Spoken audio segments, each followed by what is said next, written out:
à 6 mois, des soins de confort. Je leur ai demandé combien de temps que j'ai. Ils nous ont dit peut-être 5 ans, peut-être, on ne sait pas.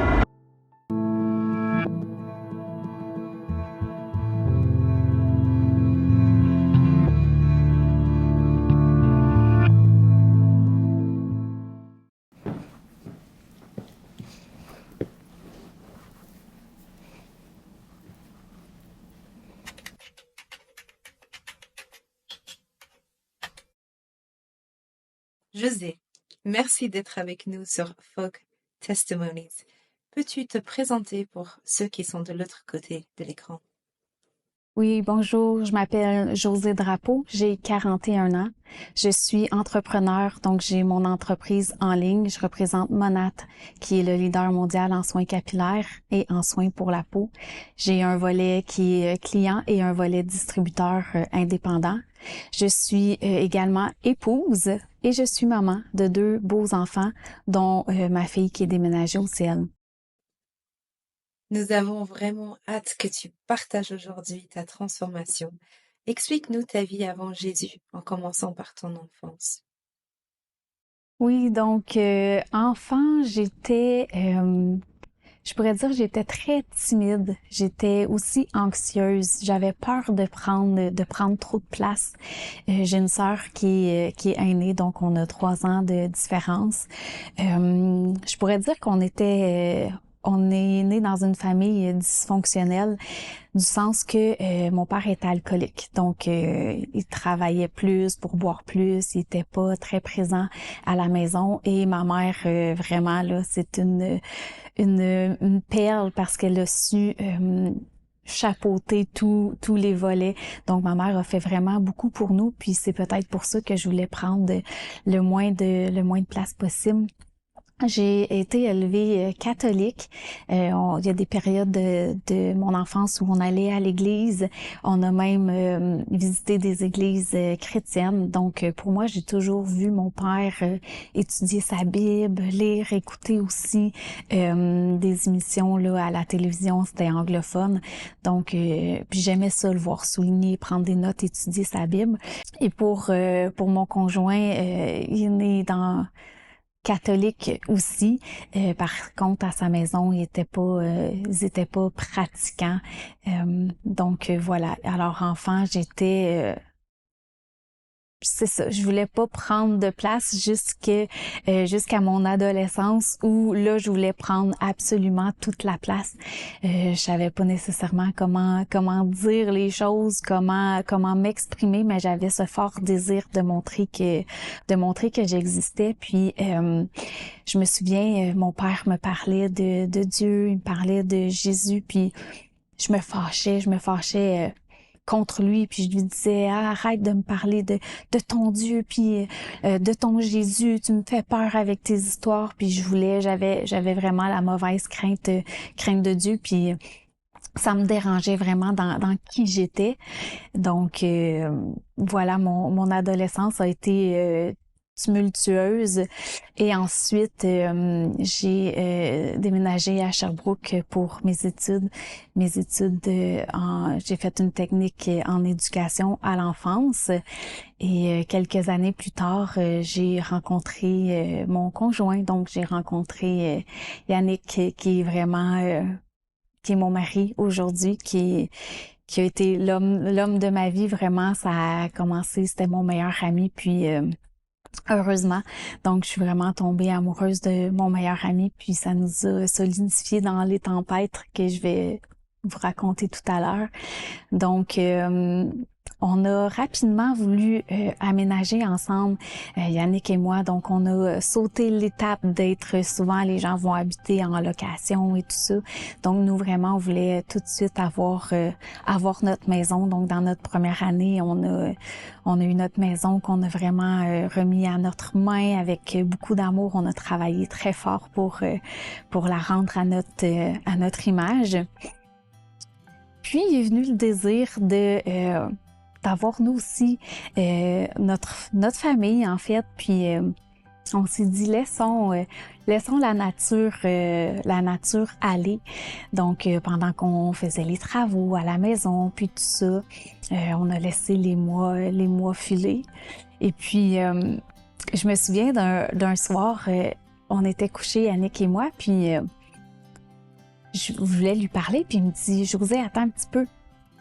Puis là, j'étais dans le lit, puis je me demandais, mais pourquoi qu'il me dit d'attendre? On est couchés les deux dans le noir, tu sais. Puis là, j'attendais, puis après, il me dit, il dit, je terminais ma prière. Là, je me suis dit, j'ai répondu, il dit, ben, ta prière? Il me dit, ben oui, je prie le soir, tu sais, quand je me couche. Je dis, ben, parce que moi aussi, j'ai toujours prié, puis j'en avais jamais parlé. Donc, ça nous a ouvert sur ce beau sujet de conversation-là. C'était quoi nos prières, en fait? C'était quoi vraiment nos croyances et tout ça? Et ben, on incluait vraiment à peu près tout dans nos prières, mais on avait vraiment ce même fondement-là tous les deux ensemble. Donc, j'ai vraiment trouvé ça le fun de partager ça avec lui puis de le connaître de cette façon-là, qui avait comme un côté qui était spirituel puis ouvert en lui. Donc, les mois se sont enchaînés et toujours pas de grossesse en vue. Et j'ai été un peu désenchantée parce que moi, ma sœur est tombée enceinte rapidement, ma mère aussi, donc je pensais que c'était pour être facile. Donc après une année, on s'est dit bon ben on va aller en clinique de fertilité pour aller voir est-ce qu'il y a une problématique, est-ce qu'il y a quelque chose qui se passe. Et puis tous les tests nous ont révélé que tout était correct. Donc on a laissé quelque temps ça se passer et on a eu 3 inséminations en fait en clinique de fertilité et les 3 ont été des échecs. Et pendant la troisième, en fait, un matin, je m'en allais travailler. Et puis, faut savoir que mon père était pas bien. Sa santé, on était inquiètes, en fait, ma sœur, ma mère, moi. Nos conjoints aussi étaient inquiets pour mon père, mais il n'allait pas consulter, mais on le voyait qu'il s'assombrissait malgré qu'il était rendu sobre et tout. On voyait qu'il s'assombrissait, qu'il était pas bien. Et puis, un matin, j'allais travailler, mon téléphone sonne, donc je me range sur le côté et puis ma sœur me dit « Josée, c'est papa. » Et là, tout d'un coup, c'est comme venu, on dirait qu'il y avait plus de son, plus d'image, c'était froid. Puis j'ai dit OK. Elle dit là, hier soir, on a appelé l'ambulance parce que papa avait du mal à respirer, il était plus capable de se lever. Et il a été mené à l'hôpital, puis transféré donc à l'hôpital de Cowansville et finalement transféré à Sherbrooke. Donc elle dit là, on voulait te laisser tranquille ta nuit de repos parce qu'on sait pas si t'es enceinte, on voulait pas te stresser avec ça. Mais là, est-ce que tu veux venir avec moi? Il faudra aller porter des effets à maman et à papa à Sherbrooke. Puis là, ça a été comme oui, je m'en viens. Rapidement, j'ai téléphoné à mon travail pour dire que je rentrais pas. Je savais pas quand j'étais pour rentrer.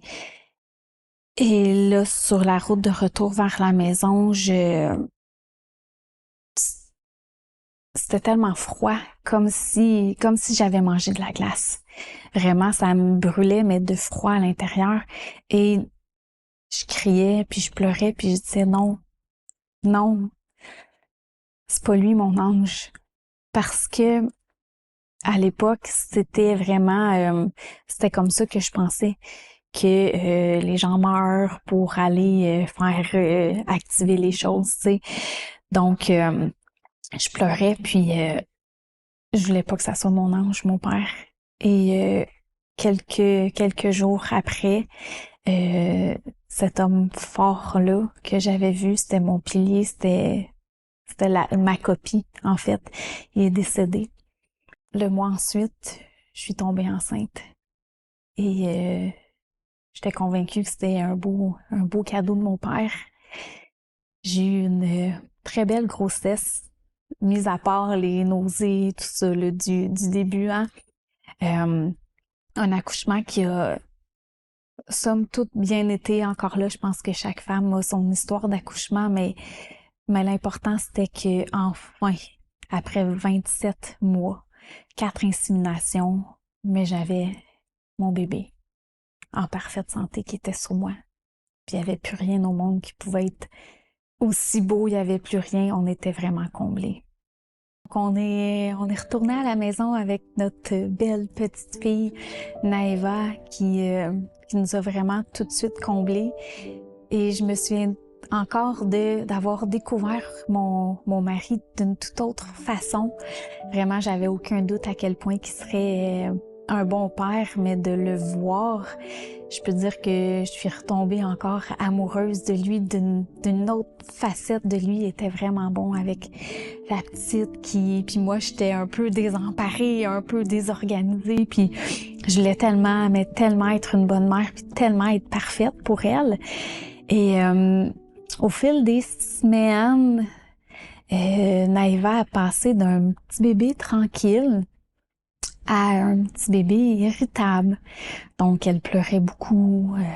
J'avais de la difficulté vraiment à aller prendre des marches avec elle. Elle pleurait. Je la mettais dans la poussette, je commençais à marcher, elle pleurait. En voiture, c'était la même chose. Elle pleurait, mais tu sais, le cri d'un enfant qui est pas confortable. Quand les gens la prenaient aussi, elle était pas bien. Et puis, je me faisais pointer du doigt, c'est sûr, je la prenais trop, je la gardais trop, mais je me disais, ben non, pourtant, je suis pas trop, je suis juste. Donc, ça me chicotait vraiment de savoir, ben voyons, qu'est-ce qui se passe? Et à un moment donné, je la voyais s'effacer un peu dans ses yeux avec quelque chose. J'étais plus capable de la changer de couche sur le dos. Je me rappelle que je la changeais des fois sur moi, tu sais, pour qu'elle soit un petit peu en angle. Elle était de plus en plus irritable.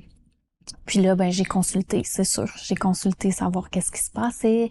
Dans sa croissance, on dirait qu'elle avait un petit retard. Donc, on a passé des prises de sang pour aller voir. Et à un moment donné, je suis retournée aussi consulter pour... là, on a vu qu'elle avait un petit virus. Donc, je me suis dit, bon, c'est peut-être ça. Parce qu'elle a ri quelques journées, puis après ça, elle a arrêté de rire. Donc, pour moi, ça m'angoissait de savoir, ben voyons, qu'est-ce qui se passe avec mon bébé parce que je la reconnaissais plus. Donc, à 6 mois, c'est ça, on a vu qu'elle avait une petite infection. Elle a eu des antibiotiques et malgré ça, ça passait pas. J'étais inquiète. Je vais retourner consulter à la clinique ou sans rendez-vous et puis c'était pas mon médecin qui était là. Ils étaient deux dans la pièce, puis à un moment donné, le médecin, ils sont sortis, le résident et le médecin, puis ils sont revenus avec mon médecin. Puis je vais m'en souvenir toute ma vie parce que j'avais ma fille dans mes bras, puis de voir mon médecin qui rentre. Moi, je m'attends à ce qu'elle ait une infection, que c'est pas réglé. Je m'attends à ce que ça soit comme simple. Puis là, il me dit... Josée, ça fait longtemps qu'on cherche, tu sais, qu'est-ce qu'elle a, tout ça. De mon côté, j'ai fait tout ce qui était en mon pouvoir. Puis là, il dit, retourne à la maison, fais les bagages parce que vous êtes attendu au Children à Montréal, un hôpital pour enfants. Puis là, je l'ai regardé, puis la seule chose que j'ai trouvé à dire, c'est, ben là, elle va pas mourir. Tu sais, j'ai mon bébé de 6 mois. Je m'attends à ce qu'on me dise qu'elle est un bébé irritable. Elle a une infection, puis tout va rentrer dans l'ordre. Mais on nous attendait à Montréal. Déjà là, ma vie, on dirait que tout venait de perdre ses repères. Tu sais, on était parents, on était bien, on était heureux, on avait pris notre petite routine ensemble. Mon mari qui finit de travailler, qui vient, de voir avec notre fille, de voir tout ça, puis je me disais, ben, ça se peut pas, il peut pas rien avoir d'autre, là. Il peut pas rien avoir d'autre, ça a été tellement difficile d'avoir, je mérite un enfant en santé, tu sais. J'ai appelé mon mari, puis j'ai dit, là, faut que tu viennes me rejoindre parce que on nous attend à l'hôpital pour enfants à Montréal, puis Yannick comprenait pas. Il disait, ben voyons donc, qu'est-ce qui se passe? Mais je dis, je le sais pas, Yannick, je sais juste pas. Puis là, j'ai vraiment peur. J'ai vraiment peur. Puis j'avais peur. Puis j'étais vraiment désorganisée. Je comprenais pas qu'est-ce qui se passait. Donc, je suis retournée à la maison avec... j'ai fait les bagages, j'ai pris des couches. C'était un vendredi. Donc, j'avais pris pour plusieurs journées quand même, ne sachant pas. Et arrivé à Montréal, on nous attendait. On nous attendait pour une batterie de tests, d'examens neurologiques, d'examens de toutes sortes. Et c'est là que j'ai compris que oui, il y avait quelque chose qui allait pas. Parce que Naïva avait des raideurs, des spasmes. Des fois, elle tremblait ses orteils. Des fois, j'avais tout le temps une explication quand même dans ma tête. Mais là, de voir tout ça concrètement. Puis, quand ils sont arrivés pour faire des prises de sang sur elle, de voir mon bébé de 6 mois maintenu par mon mari, maintenu par un infirmier, parce qu'elle devenait tellement raide, crispée qu'il fallait qu'il la maintienne et elle hurlait. Je me souviens moi, je suis sortie dans le corridor puis je pleurais. J'avais tellement l'impression de l'abandonner, de pas être là pour elle, mais c'était juste trop. Puis j'avais tellement peur, j'étais tellement anxieuse de savoir, mais qu'est-ce qui se passe? Donc, on a écarté des diagnostics d'hydrocéphalie, de bébés secoués, parce que faut savoir que ça arrive que beaucoup. Semblerait-il qu'il y a des bébés secoués qui arrivent à l'hôpital, donc c'est les premières choses qui vont aller retirer là, de la liste de ce que ça peut être. Et donc, il fallait aller faire comme plus de tests. On nous a gardés pour la nuit. Je comprenais pas. Je comprenais rien. C'est comme si tout s'est mis sur pause. Dans ma tête, j'ai un bébé un petit bébé qui est irritable. Puis tout va rentrer dans l'ordre. J'ai retrouvé ma fille comme c'était, puis tout va être correct. Donc, le lendemain, on a fait aussi encore des tests sur elle. Un test, une imagerie non, ça c'était pas l'imagerie, ça s'appelle le PT scan. Donc, on a fait ça de son cerveau, on nous a donné une chambre. Et encore là, je comprenais pas, puis on venait la voir, les signes vitaux et tout ça. Et il faut savoir qu'on a eu l'équipe de semaine, de vendredi, on a eu aussi l'équipe de fin de semaine, et puis ça faisait vraiment beaucoup, beaucoup de personnel qui venait nous voir, qui venait, puis dès que quelqu'un entrait dans la pièce, Naïva, elle pleurait, elle criait, c'était pas mon bébé.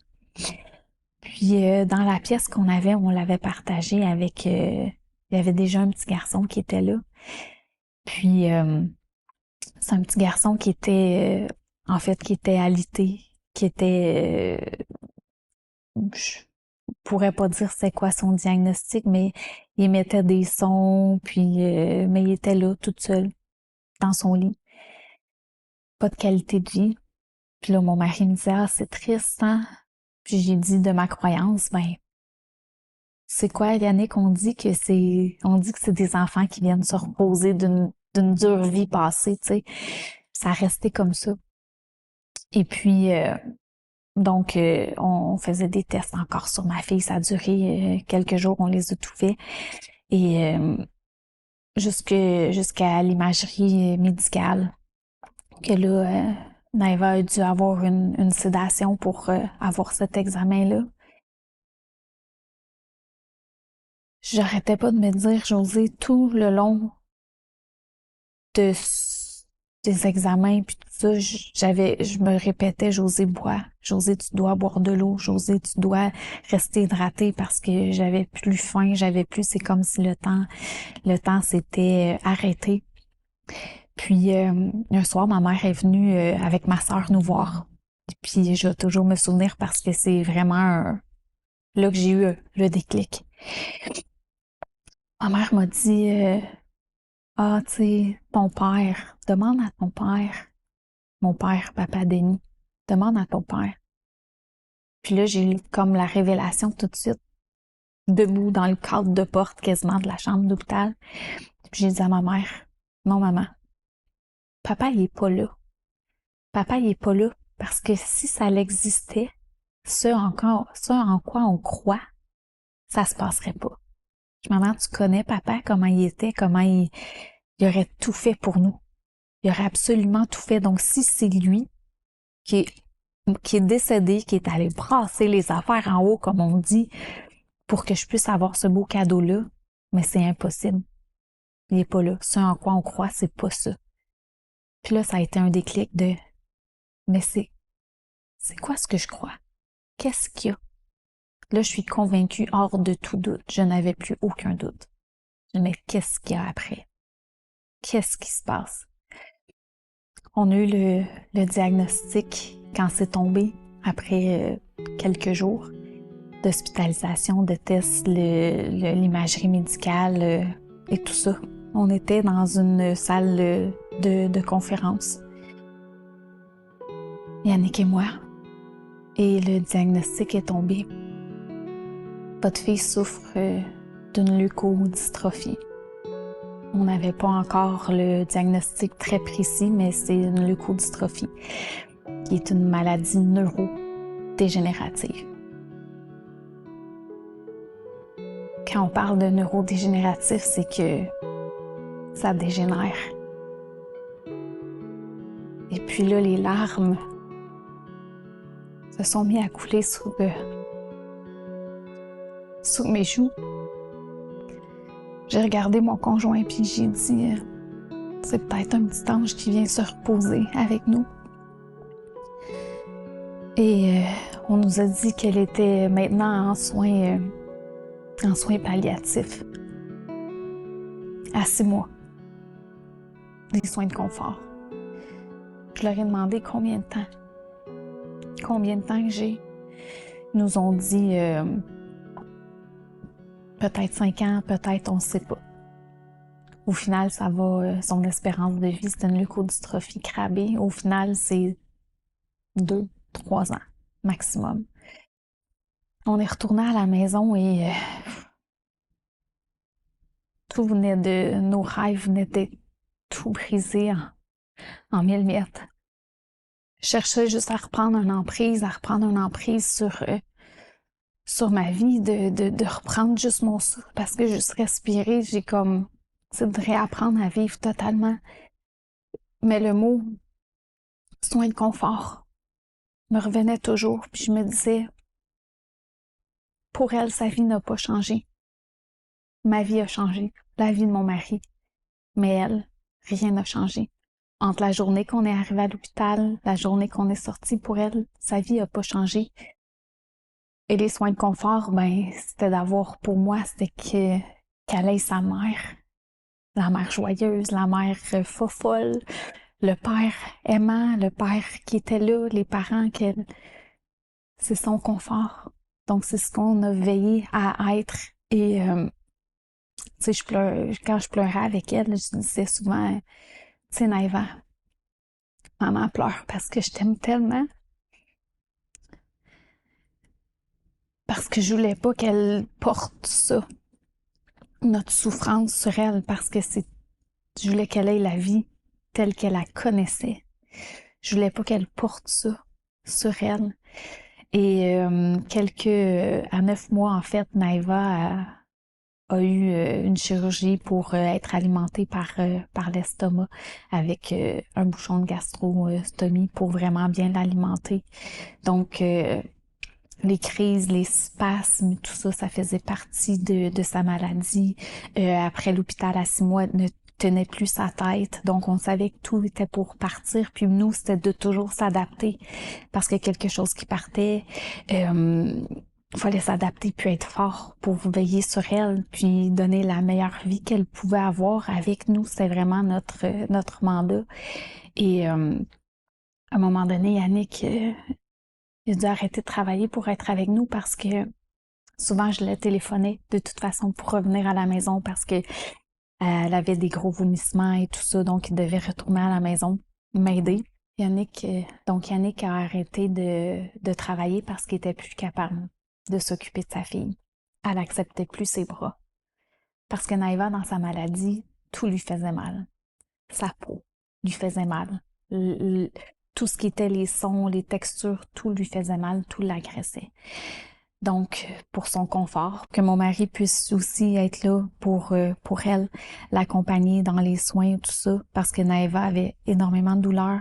Elle avait aussi des crises d'épilepsie. À un moment donné, elle a même perdu la vue. On fait quoi quand notre enfant ne voit plus? C'était toujours un deuil par-dessus l'autre qu'on éclipsait. Je prenais des notes. Je notais tout pour pouvoir, à un moment donné, le vivre parce que tout allait tellement vite. Puis il faut savoir que Naïva, c'était 24 heures sur 24. On était avec elle 24 heures sur 24. Elle dormait avec nous. Elle mangeait sur nous. Elle était absolument toujours avec nous. Et à un moment donné, j'ai dit à Yannick, je vais aller prendre un bain puis je vais essayer de lire ma Bible. Parce que j'ai toujours essayé de lire ma Bible, puis j'ai jamais comme réussi. Puis j'étais allée dans mon bain, parce que dans tout ça, on était vraiment à la recherche de où elle s'en va, qu'est-ce qui se passe. Puis j'ai ouvert ma Bible, puis j'ai fait quelque chose de différent cette fois-là. J'ai prié avant de la lire. J'ai prié pour comprendre ce que je lisais. J'ai ouvert ma Bible et j'ai lu, comme si c'était un roman. En sortant du bain, je dis « Yannick, j'ai lu la Bible. » Il me regardait, puis il comprenait comme pas trop. Non, mais j'ai tellement essayé de lire la Bible souvent. J'ai toujours vu mon père la lire, puis tout ça. Puis là, je suis capable de lire la Bible. Pour moi, c'était comme une autre révélation. On recevait des prières par la poste, des CD de musique chrétienne. On a même reçu, à un moment donné, un comité de femmes qui sont venues nous porter de la nourriture. On fait vraiment des plats pour nous aider. Et c'était l'église de la Victoire. Puis je vais m'en souvenir toute ma vie de la bonté de ces personnes-là et de tout ce qu'on recevait des personnes vraiment qu'on prenne le temps de prier pour moi par écrit, sur une lettre et tout ça. Vraiment, on a vraiment senti la main de Dieu sur nous dans ce processus-là, dans la quête de nos réponses, de la quête, tu sais, cette viscérale. Moi, je veux savoir, c'est mon enfant, où elle va aller. Donc, Naïva qui dépérissait, c'est sûr, on va pas se le cacher. Son diagnostic était défavorable. On avait une belle qualité de vie, somme toute ensemble. On avait vraiment notre trio. C'était un beau trio. On la comprenait. On comprenait dans ses mimiques, des fois, ce qu'elle essayait de nous dire ou de... On chantait avec elle. On avait une belle qualité de vie, somme toute. Et puis là, il y a un soir où, comme Naïva vomissait souvent, il y a un soir où elle a vomi. Puis quand elle vomissait, il fallait toujours l'immobiliser parce qu'elle était spastique, mais tout molle, puis tonus. Et puis, elle s'aspirait souvent, donc un peu de lait qui allait dans ses poumons. Mais cette fois-là, ça a été de trop. Elle avait déjà un petit virus. Mais là, plus rien n'allait. On a dû se rendre à l'hôpital parce qu'elle avait de la difficulté à respirer. Et puis, à l'hôpital, ils l'ont stabilisée, puis ils nous ont transféré au Children parce qu'il était plus habilité avec les enfants de sa condition. Puis on nous a dit, si ça passe ou ça casse. Elle fait une pneumonie d'aspiration plus un virus respiratoire. Donc, on nous a donné le choix. Vous restez à l'hôpital ou vous retournez à la maison. J'aurais demandé concrètement qu'est-ce qui est le mieux. Puis ils nous ont dit, rien. En fait, c'est vraiment si vous êtes à l'aise de quitter ou vous aimez mieux rester. Puis on a quitté. Et ça a été une dure nuit. Beaucoup de hockey, Et le lendemain, dans sa coloration de peau, ça allait pas. Donc, il a fallu appeler les urgences. en plein mois de février. C'est les 2 policiers qui sont venus à la maison. La maison toute sale d'eau, de boîtes et après ça, les ambulanciers sont arrivés. Puis là, on l'a stabilisé à l'hôpital de Grimby, de notre quartier, pour ensuite l'emmener à Montréal. Puis là, on nous a dit, OK, ça va pas bien. Il y a pratiquement plus d'espace libre dans ses poumons qui sont sains. Qu'est-ce qu'on fait? Tu sais, moi, je leur disais, mais qu'est-ce qu'il y a à faire? Puis comme on avait signé une décharge qu'il n'y avait pas de réanimation, pas d'intubation, puis tout ça, il fallait prendre un choix. Est-ce qu'on revient sur cette décision-là? Et là, j'étais comme, ben, on avait une belle qualité de vie quand même, tu sais, on était bien. Donc, on a décidé de vraiment aller dans l'intubation et tout ça. Puis, si son cœur cessait de battre, on réanimait pas. Donc, on fait la procédure. Ensuite de ça, notre médecin, notre neurologue, j'étais contente parce qu'elle était de garde. C'est vraiment mon point fort, tu sais. Puis je me souviens, je disais toujours, tu sais, je vais mourir avant elle ou en même temps qu'elle. C'est sûr. T'auras jamais vu ça, mais c'est comme ça, moi, je te le dis. Puis, arrivé aux soins intensifs, ils nous ont dit, ça se passe pas bien. OK. Ils ont dû mettre un respirateur qui donnait comme des petites secousses parce que en faisant la manipulation sur les parties saines de ses poumons, il s'est fait des bulles d'air. Donc, il y avait de la difficulté même avec l'intubation à l'oxygéner assez. J'ai même pas eu le temps de réfléchir, en fait. Ils nous ont dit, notre médecin nous a dit, ben oui, venez la voir. Donc, on est entré à son chevet. Puis là, j'ai vu les cadrans tout baissé, tout... c'était comme, on dirait que tout allait vite. Puis là, j'ai vu son petit nez aussi, comme ça voulait respirer par elle-même. Puis je suis comme, elle essaie de respirer par elle-même. Là, les injections et tout ça, puis ça s'est passé vite. Puis, comme les cadrans chutaient, on a une infirmière ou un médecin, je sais pas, qui a planté une grosse seringue dans son thorax pour laisser libérer l'air. Puis on a compris. On a compris que c'était le moment. Je me suis approchée d'elle puis j'ai dit que c'était correct. Qu'elle pouvait s'en aller, que je la laissais s'en aller puis j'étais vraiment fière d'elle. Puis que je pleurais parce que je l'aimais tellement. Mon mari s'est approché d'elle puis il a parlé. Puis j'ai dit laissez-la, tu sais. Puis mon mari l'a pris. Mon mari l'a pris sur lui. Puis elle est partie, on était les 3 ensemble. Et je me répétais. Elle est partie, c'est fini. Mais j'étais encore là. C'est fini, mais moi, j'étais encore là.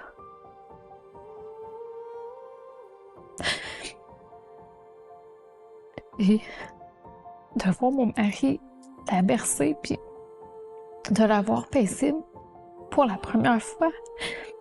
Pour la première fois, je savais que ma fille était bien. Elle était juste bien. Et moi, j'étais encore là. Puis je me suis dit, si je suis encore là, c'est parce que Dieu a quelque chose pour moi. Si je suis encore là, c'est parce qu'il y a une raison. Donc,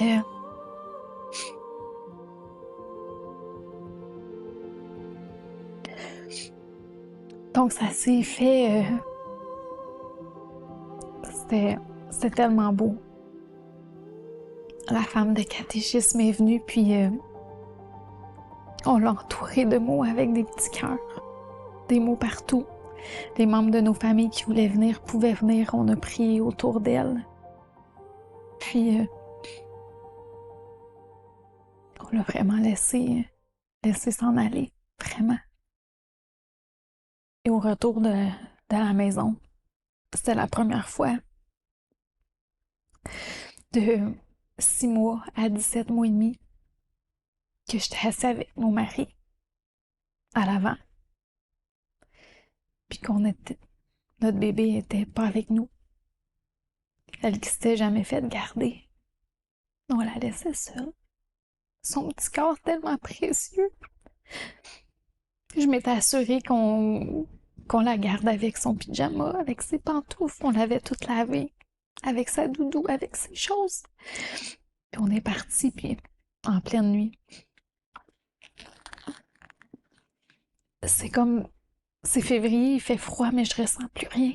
J'étais avec mon mari, puis proche de la maison, il y a une chaîne de restaurants McDonald's, et puis j'ai dit à Yannick, arrête, je veux une frite. J'avais pas faim. J'avais juste besoin de savoir que j'étais encore en vie. Puis c'est les frites salées, le sel, qui m'a rappelé que j'étais bel et bien là. Puis que je devais être forte encore. Puis que je devais rendre hommage. Donc on est revenu à la maison. La maison était sans dessus, dessous. Et c'est là qu'on a su qu'on devait se reconstruire. Donc on a eu à se reconstruire, reconstruire un peu notre couple. Quand j'ai dit au début que je suis tombée amoureuse de mon meilleur ami, mais il faut savoir que dans notre parentalité, puis avec la maladie de Naïva, c'est vraiment le côté ami qui a ressorti. On était forts ensemble, mais comme elle était toujours là, le côté couple s'est mis de côté. Puis c'était de réapprendre à être deux, d'avoir une intimité, celle qui dormait avec nous. Pendant des années, elle a eu sa doudou. En fait, sa doudou restait là parce que pendant la nuit, on la cherchait. Et souvent, je savais que mon mari allait pas bien parce que quand je faisais le lit le matin, la doudou était sur son côté de lit. Puis je savais qu'il se passait quelque chose. Puis je savais qu'il était pour m'en parler. Puis je faisais juste lui dire, tu sais, Yannick, je suis là s'il y a quelque chose. Je suis là, comment ça va? Donc, c'était vraiment de le laisser venir, mais juste de lui montrer que j'étais là. Puis lui aussi, on s'est toujours soutenus un l'autre. Puis quand un avait une période plus creuse, l'autre avait une période qui était comme fort, vraiment, pour soutenir l'autre. Et on cherchait encore à connaître vraiment Dieu parce que pour nous, il n'y avait plus de doute que notre fille était là où il n'y a plus de mal, était dans la perfection, était bien, enfin. Et ça, pour un parent, ça n'a pas de prix. Parce qu'avec nous, elle était bien, vraiment très bien, malgré ses souffrances puis tout ça, mais juste de la savoir comme bien au centuple, bien dans tout, plus de malaise, plus de mots, et dans l'amour absolu. Là où on l'aimait plus, là où on l'aime plus que nous, on pouvait l'aimer. Donc, on lisait la Bible, on a commencé à fréquenter aussi, fréquenter une église. Ça nous a vraiment aidé à nous reconstruire, puis de juste voir que Dieu, en fait, a donné son Fils unique pour nous. Puis pour moi, ça prenait tout son sens. Moi qui ai perdu, en fait, je l'ai pas perdu parce que je vais la retrouver, mais que ma fille soit déménagée au ciel, je sais pas si j'aurais pu dire, ben, je donne ma vie pour sauver des vies, pour faire ce sacrifice-là. Je pense pas que j'aurais été capable de savoir que Dieu a vraiment envoyé son Fils. C'est un cadeau qui a vraiment pas de prix. Qui a vraiment pas de prix parce que je l'ai vécu. C'est inestimable. Et Pour nous, ça a été vraiment une reconstruction, de reconstruire aussi c'était tous nos schémas de pensée aussi qui étaient en reconstruction, de déprogrammer des choses on avait grandi avec certaines choses. Et il y a aussi le côté que quand je disais que tout allait vite, je prenais des petites notes ici et là pour juste noter qu'est-ce qui se passait parce qu'on n'avait pas le temps de vivre les pertes avec Naïva parce qu'on voulait vraiment être là pour lui donner sa qualité de vie qu'elle méritait.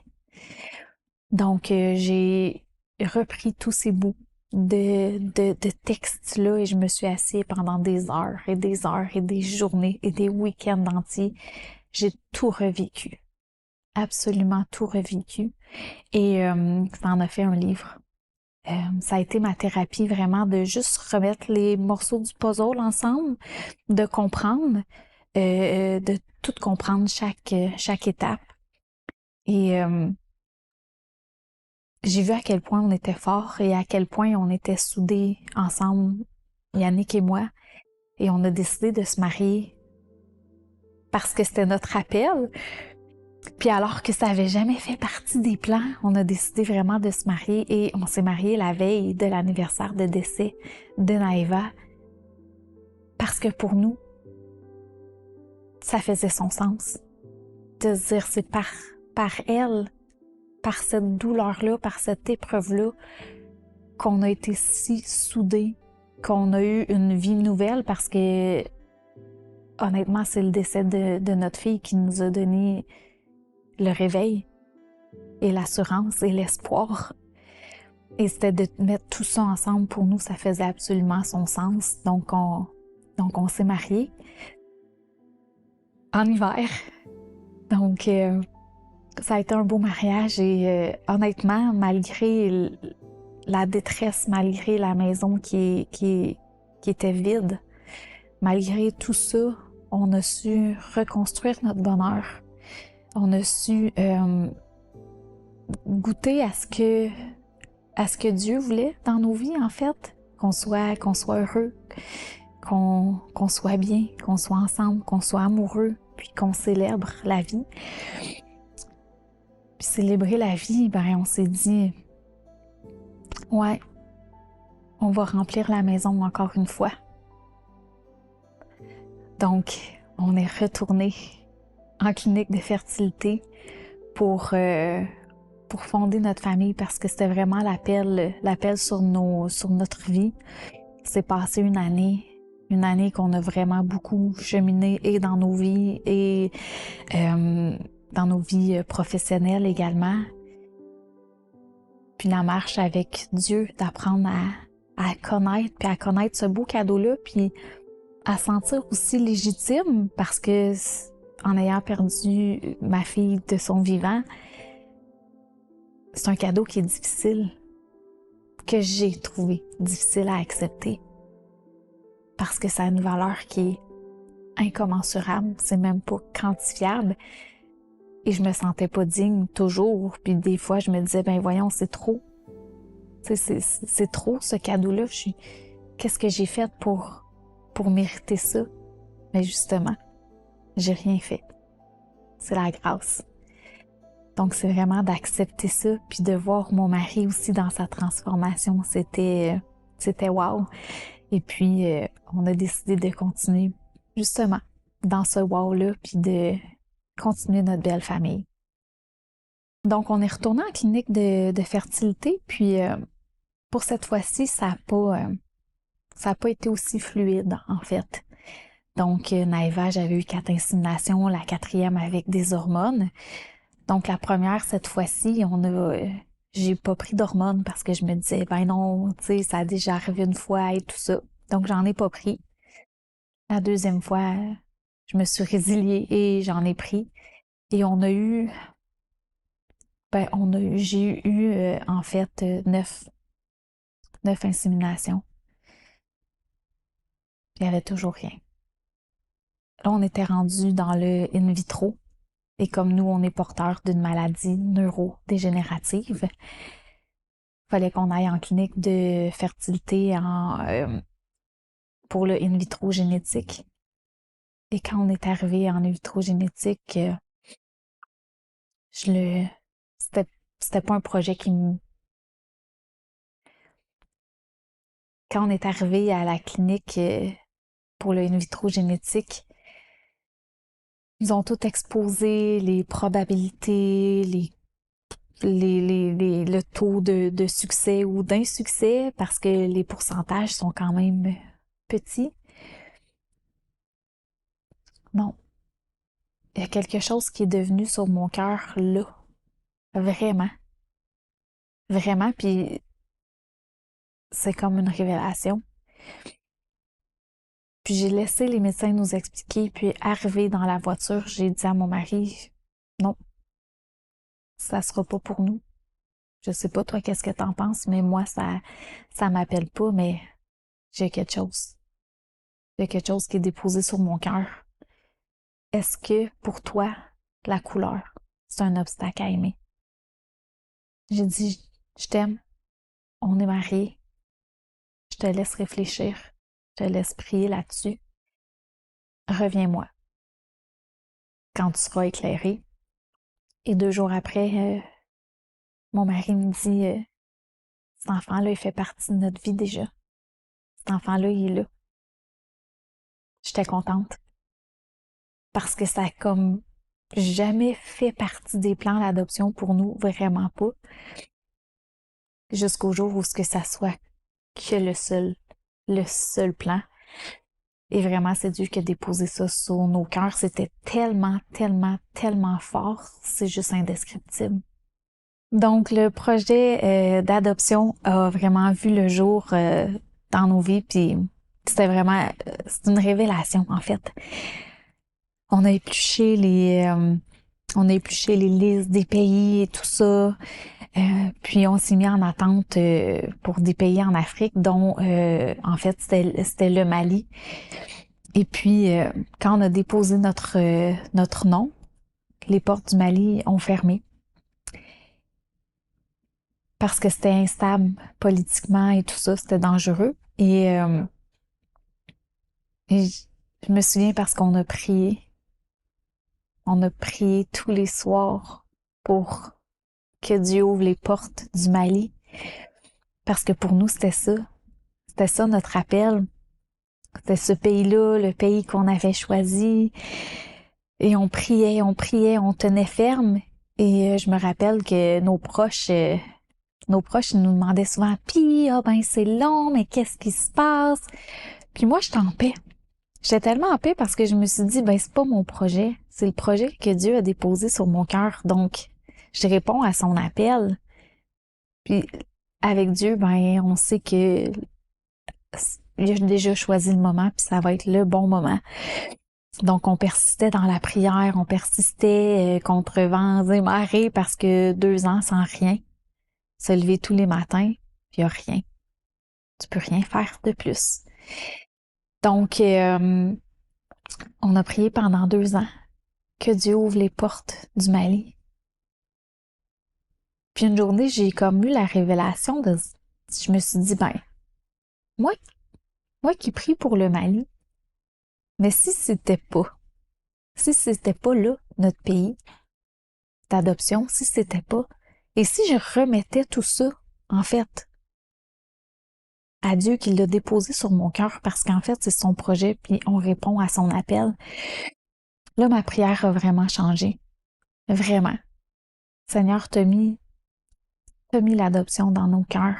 On répond à ton appel. Je te prie d'ouvrir les portes qui ont besoin d'être ouvertes. Puis on priait déjà aussi pour la maman qui était pour porter notre enfant. Puis on a prié et prié.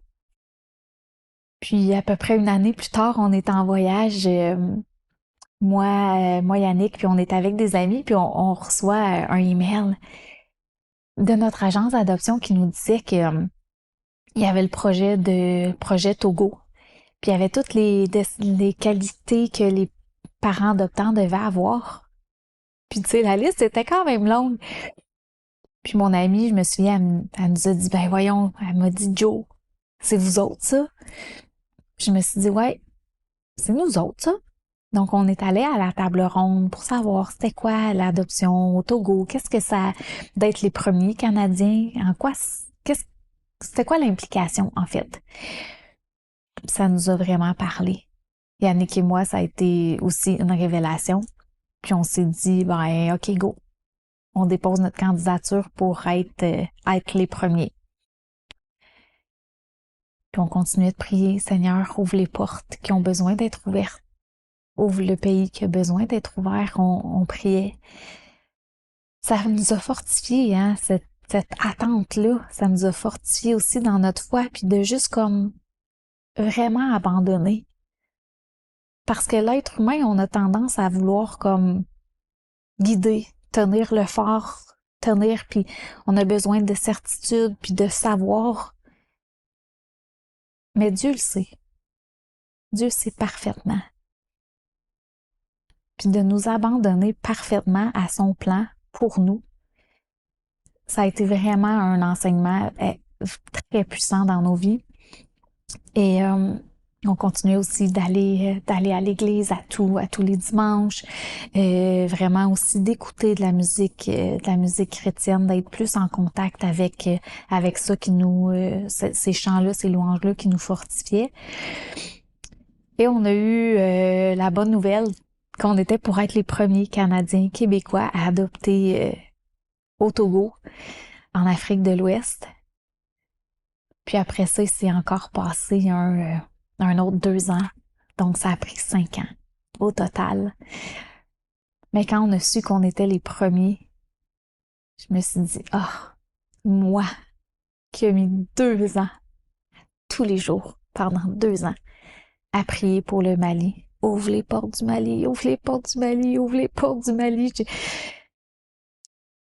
À m'abandonner, de dire, ben, c'est ton projet. Ouvre les portes qui ont besoin d'être ouvertes. Mais Dieu a ouvert des portes encore plus grandes pour nous. Un pays aussi où les enfants sont en contact avec Dieu, qui sont croyants. Donc pour nous, ça nous appelait vraiment. Et d'être cette source de bénédiction-là aussi, d'aller faire le trajet pour les autres parents qui vont adopter. Donc, ça a été ensuite une attente de 2 ans, les procédures et tout ça, les papiers, on travaillait à réunir le dossier, tout ça, d'avoir les évaluations psychologiques, les évaluations de travailleurs sociaux et tout ça, de tout monter le dossier. Ça a pris à peu près 1 an. Puis après ça, on a déposé notre dossier. Enfin. Tu sais, tout était là. Puis là, c'est l'attente, encore une fois, on peut rien faire de plus, mais on peut tout faire, en fait, c'est de remettre à Dieu. Puis Dieu connaît le moment. Puis ça, on avait vraiment la foi, là, que Dieu connaissait son moment. Et ce moment est venu. Qu'on a reçu un appel tant attendu de dire, on a votre apparentement, puis tout ça. Puis c'est 5 années tu sais, on avait l'impression d'être debout, là, contre vent et marée, avec tout notre entourage qui est impatient, qui nous pose des questions, qui ont hâte de savoir, puis que nous, on est là, on est ferme dans la foi de faire comme, on a confiance. Ça va arriver quand le bon moment. Dieu connaît le bon moment. Dieu connaît l'enfant qui a besoin d'entrer dans notre vie. Dieu connaît tout ça et on a confiance. Donc nous, on restait fort devant les vents, les marées, les hauts, les bas. 5 ans. 5 années. Mais chaque année avait son enseignement. Ça a été vraiment là, ça nous a fortifiés, ça nous a transformés chaque année. Et puis, quand on a vu la photo de notre garçon, j'ai fondu en larmes. Ça a été un des plus beaux moments de ma vie de me dire, hey, Dieu m'aime à ce point. Dieu m'aime à ce point-là. Quand il a placé cet enfant-là dans mon cœur, c'était lui. C'était ce petit bébé-là qu'il avait choisi pour nous. J'ai tellement ressenti son amour de dire, wow, le cadeau. Puis j'ai fondu en larmes, puis mon mari comprenait pas, mais j'étais tellement, tellement reconnaissante. Puis là, l'attente. Je pense que c'est l'attente qui a été le plus difficile parce que t'as un enfant, mais t'as pas de nouvelles. T'as pas de nouvelles et qu'est-ce qui se passe? C'est quand qu'on s'en va? C'est quand, là, c'était... Ça a été encore une autre étape de m'en remettre vraiment à Dieu. Vraiment, d'y faire confiance en tout point que tout était pour être parfait. Et tout était déjà parfait. Parce que le clin d'œil qu'on a eu, tu sais, dans mon cœur de mère, je trouvais ça donc triste que mes deux enfants soient si éloignés, qu'ils ne puissent jamais se connaître, que j'ai pas de photos, que j'ai pas de... Mais quand j'ai vu sa date de fête sur les papiers, vendredi, le 15 septembre, ma fille, Naïva, sa grande sœur, est née vendredi, le 16 septembre 2011. Notre fils, Lomé, 2017. Puis je me suis dit, ben Dieu, s'il y a que Dieu pour faire ça, il n'a rien laissé au hasard dans son projet parce qu'il connaissait mon cœur. Il connaît nos cœurs. Puis il savait que moi, j'avais besoin que mes deux enfants soient proches comme ça. Et ça m'a apporté une paix, mais une paix tellement profonde, vraiment profonde, de m'en remettre encore une fois à lui. Et puis là, on est le 24 décembre 2019, puis on célèbre Noël à la maison. Puis là, je m'en vais à la salle de bain, puis je prends mes emails, tu sais, parce que j'attends toujours des nouvelles, hein. Puis là, le jugement a été rendu à Noël. Le jugement de la cour comme qu'on est ses parents. Je suis sortie de la salle de bain, puis je pleurais, je riais, je faisais tout en même temps. De dire, ben c'est un autre beau clin d'œil, de dire, hey, soyez forts, persévérez, persévérez, soyez forts. Et puis, là, c'est là qu'on a pu commencer à tout préparer notre beau voyage. Tout préparer, tout ce qu'on a besoin d'apporter, tout ce qu'on a besoin de... Puis là, je finissais de terminer les lectures de tous les livres parce que pendant ces 5 années-là, oui, j'étais ferme dans la prière, mais j'ai lu tous les livres qui se faisaient sur l'adoption, tout, j'ai renseigné, je connaissais tout. Puis là, on a préparé notre voyage parce qu'on partait un mois. Et encore une fois, on s'est envolé vers Paris le 14 février. Vraiment, on a des dates clés qui ont laissé quelque chose tellement fantastique dans nos vies. Puis je pense qu'au-delà de ça, les gens qui ont vécu cette attente-là, qui ont trouvé même plus dur que nous, parce que clairement, nous, on avait cette espérance-là. Mais je pense que c'est aussi un très, très beau témoignage de nous avoir vus résilients, forts, dans la joie pendant ce processus-là, tu sais. Donc, on s'est déposé en Afrique après 2 vols interminables et on s'est déposé vraiment. On a pris une nuit de repos avant d'enfin voir notre fils. Puis j'avais pas d'image en tête, j'avais comme rien. J'étais prête, sans être prête, parce que je me suis dit, je vais laisser la surprise, puis je veux pas me faire de scénario, je veux laisser vraiment, puis Dieu va nous guider dans tout ce processus-là. Puis là, quand on est entré dans cette journée-là, en début d'après-midi, quand on est entré dans le bureau de l'orphelinat, là, il y a un petit garçon qui est arrivé. Puis là, la sœur qui était avec nous, elle dit non, on va chercher Roland parce que notre fils s'appelait Roland Kofi. En Afrique, c'est son nom de naissance. Puis là, notre fils est entré tout petit, vraiment tout petit. Puis là, je savais qu'il parlait pas notre langue, mais il comprenait des petits mots. Puis là, elle lui a dit de venir nous voir, tu sais.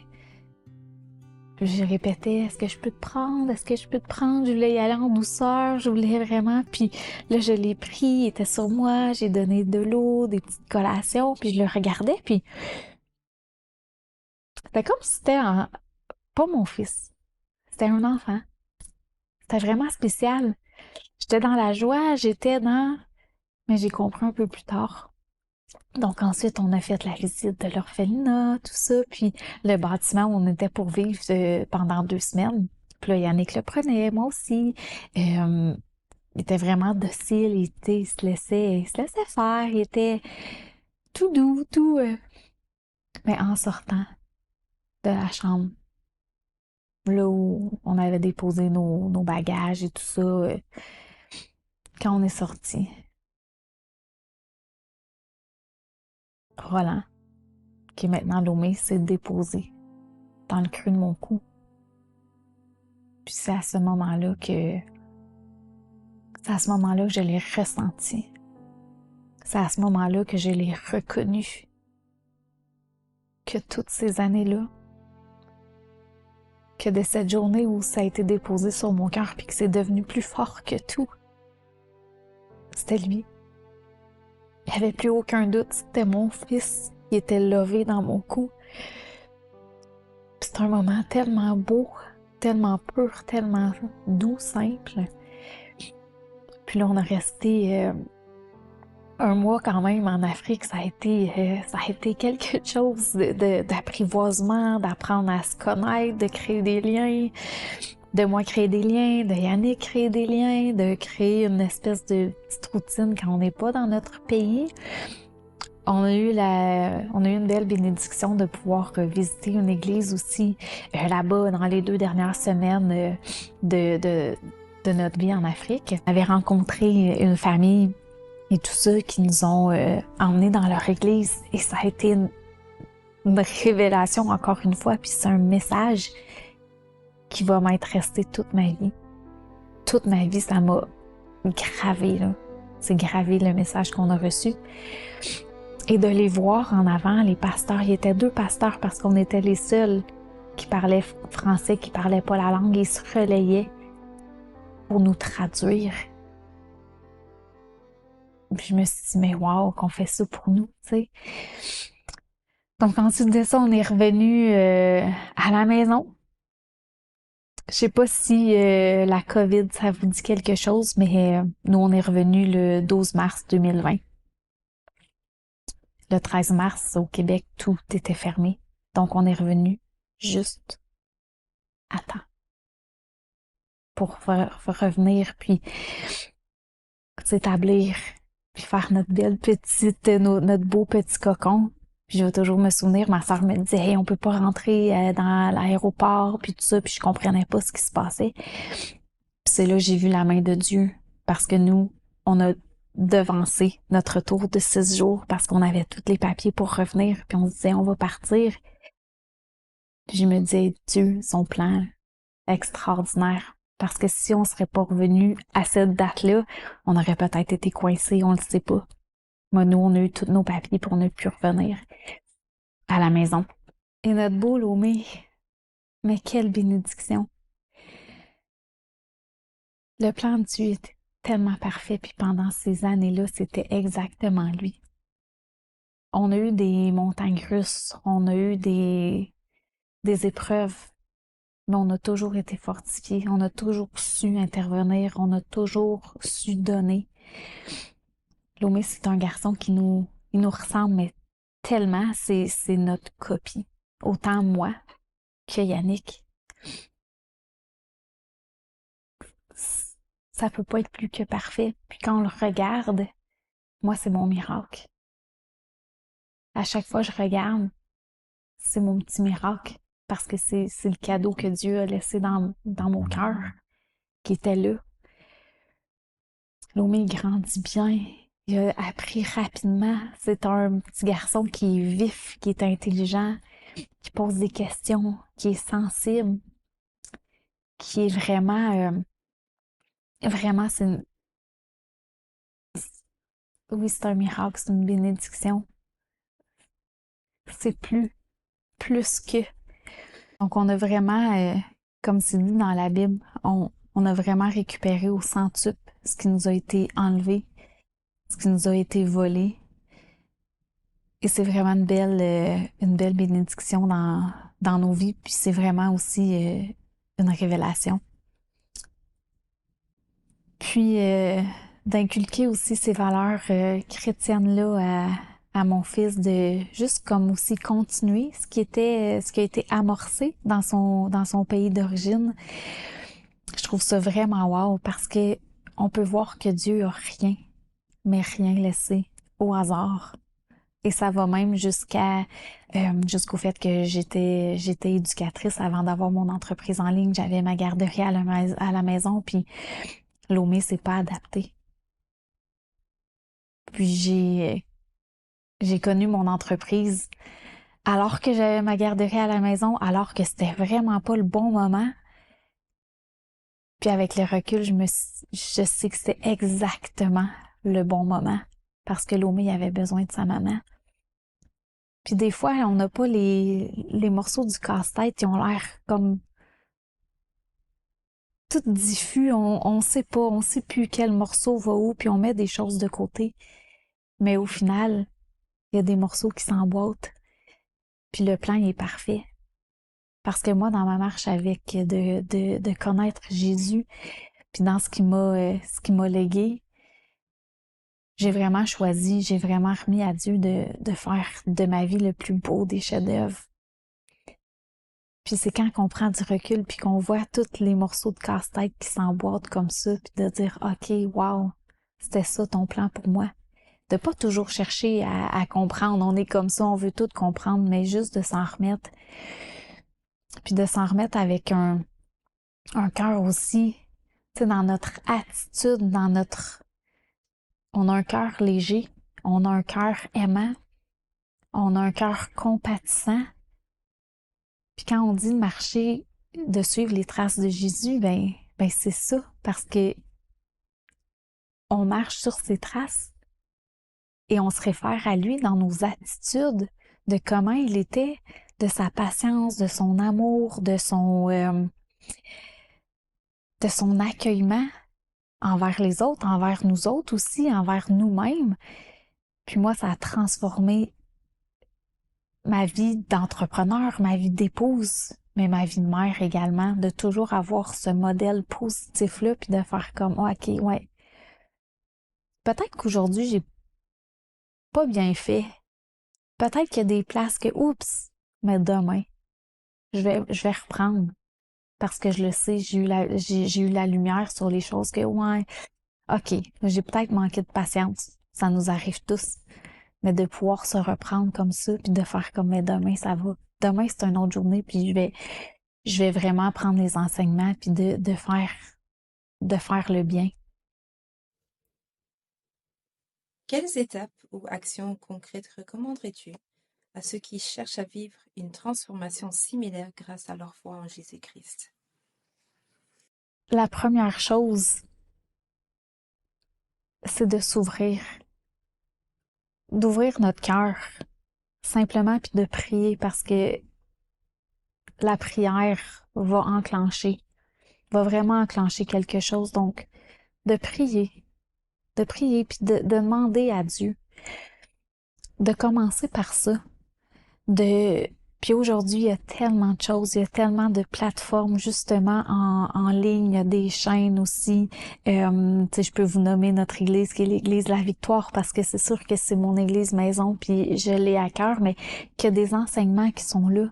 De commencer par ça, vraiment de poser des questions aussi, d'avoir une Bible puis de l'ouvrir parce que tu sais, marcher avec Jésus, connaître Dieu, c'est pas une religion. C'est vraiment une relation, puis c'est vraiment une relation qui doit se vivre. Puis on doit aller chercher, vraiment. Puis souvent, on va penser qu'on va prendre une décision parce qu'on a entendu des choses, mais il n'y a rien de mieux que nous-mêmes prendre les renseignements, puis d'aller lire, puis d'aller voir. Donc vraiment, d'oser aller parler à quelqu'un, d'aller dans l'église locale aussi, vraiment, puis de remettre ça en prière. Parce que Dieu te voit. Dieu sait que tu cherches. Puis il va répondre, vraiment. Donc, c'est le choix. Hein? On a le choix dans nos épreuves, on a le choix. Moi, j'ai eu le choix de me laisser crouler puis d'avaler les médicaments quand je les ai eus dans mes mains, tu sais, de faire comme, hey, je m'en sortirai pas, c'est trop dur. Mais c'est de prendre le choix. On a toujours le choix